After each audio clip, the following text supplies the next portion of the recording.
The party wakes up after a long night's rest. And the first thing that you notice as you look out across the fields in front of you is that the black clouds have rolled in. It looks like storms are coming. The trees at the tops in the far distance begin to bend and sway. The undersides of the leaves begin to show themselves. It is not going to be a pleasant day. Let's roll to see what the severity of this storm is. This is bad. It actually looks as almost hurricane-force winds begin to whip up around you. You quickly break the camp down. How is this day going to turn out? Well, in traveling, we have this problem. Things are boring, but weather is one of the ways in which we can recontextualize how exciting travel can be, how varied it can be, and the impacts it can have on your party. Stay tuned. Now this is 3 ways to improve travel in your D&D/TTRPG game.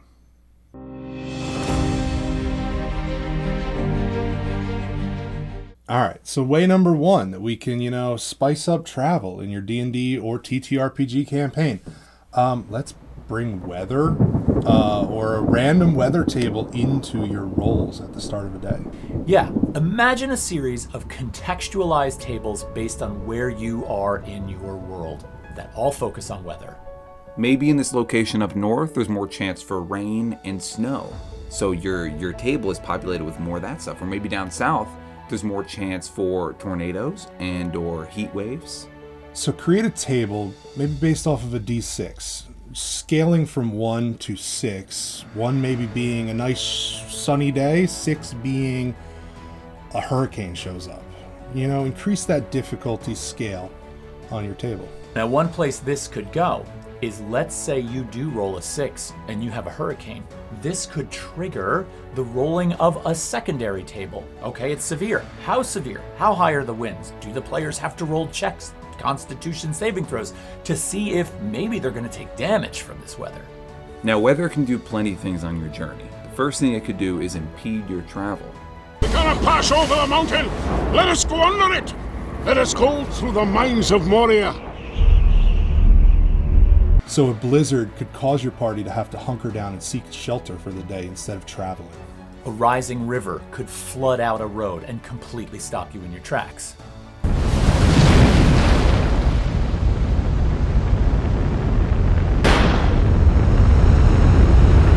Or a bright and sunny day can cause plenty of travelers and merchants to populate the road that you are on.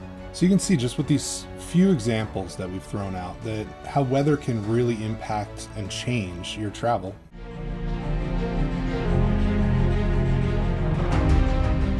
Okay, way number 2 is going to be introducing scenes and allowing your players to initiate those scenes. How many times during travel do you as the DM see an opportunity for role play amongst your players, but it just sort of seems to fall short? Or as a player, you wanted to roleplay a scenario, but, you just got skipped over or didn't have that time for your, moment to shine. At the end of that travel day, you could say, you can summarize the day and then turn to the party and say, are there any scenes you guys would like to roleplay? It's important to let your party know that these scenes don't have to happen in any particular order or in any other context other than it's the end of the day. How did we want things today to have played out when we were not actively role-playing?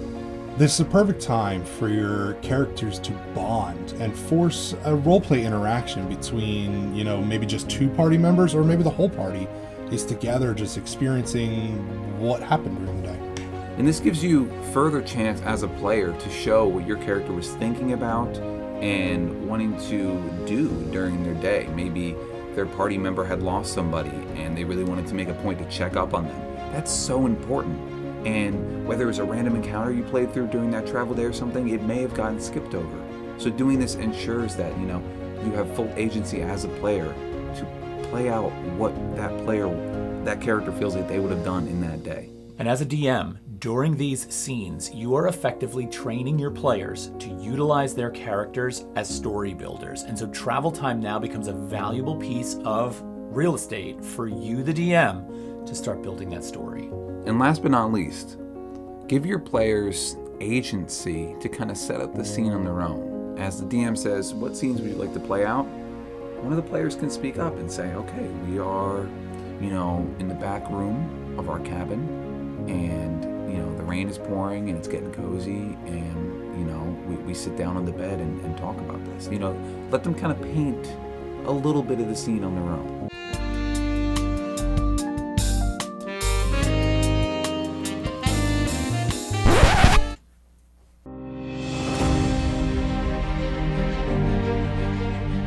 All right, so way number 3, and this is for the DM, a mass skill check before travel begins. So your party wakes up on the morning they are going to leave the city and begin traveling this great length of distance.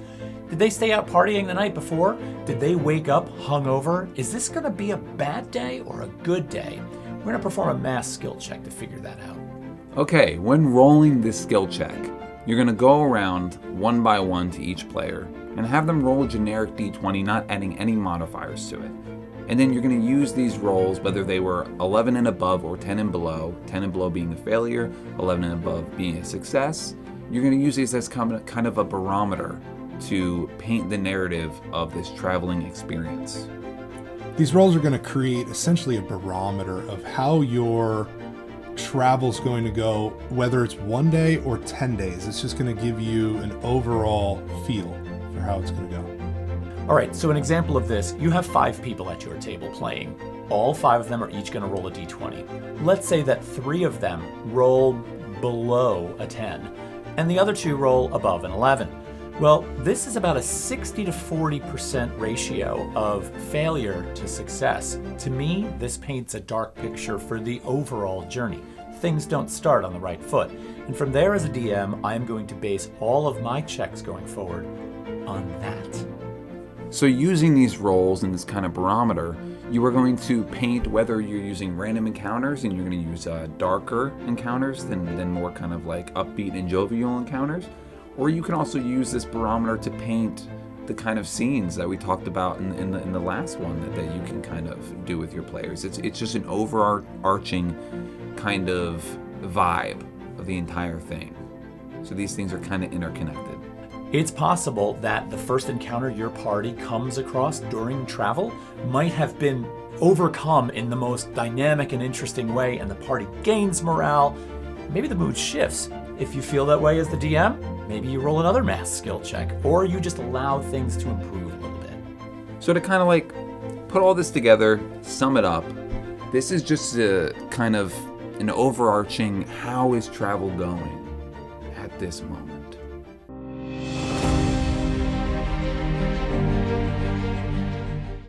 So as a whole, this has been 3 ways to make your travel experience more engaging and exciting in your D&D or TTRPG experience. Now these things aren't solo, and they can be used together, as a joint experience to just make travel awesome. So stay tuned. We're going to come out with another video focusing on another 3 ways to expand and add to your travel experience in your game. And we are going to be compiling all of these ways that you can improve travel into one comprehensive PDF. So I'm looking forward to getting that out to you, because our ultimate goal is to help you improve your game. So please hit that like and subscribe button down there, and we look forward to bringing you the next video. We'll see you soon. We love travel. Don't frown upon it and don't skip it. Woo!